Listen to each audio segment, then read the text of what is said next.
Right then folks, welcome back to another video beer review. Today we've got another beer coming out of the Pumpkin Beer series, and it is not a pumpkin beer. So this one I had to get because it was a Halloween beer, and at the time when I was buying the beers, I couldn't actually get hold of any more pumpkin beers. I did then kind of later on see, thanks to Mersey Beers, that Polly's had a pumpkin beer, but they were silly billies when the way they first sold it. They were silly billies because they put it as only on sale as part of a multi-pack. So you had to get a multi-pack which was like 12 cans or something. I think the minimum multi-pack was 12 cans, and it was like which is whatever price it was, and then you could get one. I was like, well, those 12 cans are nothing of what I want. It would be better to have done it with, you can only get it if you do a pick and mix multi-pack, or build your box sort of thing, then you get this included. Or maybe just put it on sale. I understand it's a small run, but just put it on sale. Otherwise you'll get left with it after Halloween, and no one wants beer that is pumpkin related after Halloween. I know that 100%. So, missed that. And the other one was carving yams, which I've had before, and I've done it many times before, both on this channel and obviously the old channel as well. So I just thought we would keep with this one. Longest intro ever.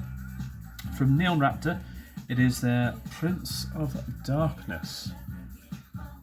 Now this said it was a Halloween beer, and it very much looks like a Halloween beer because I think it is a Halloween beer. There's probably a lot of references, like film-based references there, that I will never understand, being not the biggest film watcher of all time. Prince of Darkness Coffee and Vanilla Stout, 5.4% ABV. So it's got Luke Skywalker missing his face, and either Ben Kenobi or Chris Hogman. Don't know. I'm going to go with Hogman because I know he loves the Catholic Church. I don't know where the fuck I was going with that. There is truth in flesh, vanilla, and a solid ground coffee in this delicious, dark, and secretive, otherworldly stout. Will you free our Prince of Darkness? It's got a studio canal part of the image. Maybe it's that they don't have the image right, so they have to use Prince of Darkness. Is Prince of Darkness a film from 1987? Produced by Studio Canal Films. Probably is. Ingredients are water, barley, oats, coffee, vanilla, hops and yeast. It says it in multiple languages. Yeah. Exported to the Netherlands. They've got a address near ours. Right, let's crack this one open. So, yeah, stout rather than a pumpkin beer, which after the last pumpkin beer, which was basically a brown ale, then I read it actually says on Untappd, it's a pumpkin / yam beer. Well, that doesn't help me at all. So these have just been sat at room temp, just on the shelf there, because it's so, well, it's not cold, but it's getting cooler. And I tend to not bother putting my beers in the fridge because I'm an arsehole. Put it that way. That's what I do. Some beers will sit in the fridge, but especially not these sort of darker ones, when I would like to taste all of the flavours that come within them. This looks good. Does it smell good? I gave it a little whirl there. Charles Farm glass.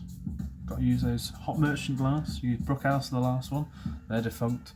Charles Farm will never go defunct. So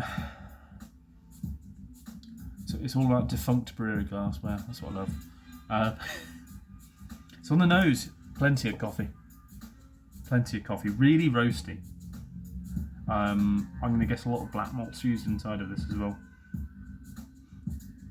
Coffee for me can always send you down the line of the beer being a little bit thin potentially. not quite nickel thick, but the fact it's got oats and everything, but it just, yeah, it smells relatively intensely coffee. Bit of vanilla.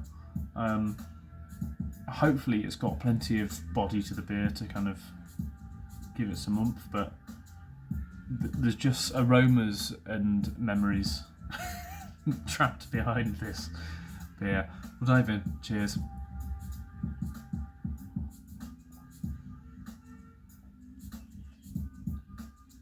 It is a little bit thin and fizzy, but I think this beer, if it was packaged in a different format, if it was not in a can, if it was on cask or on keg or something like that, would be a completely different ball game.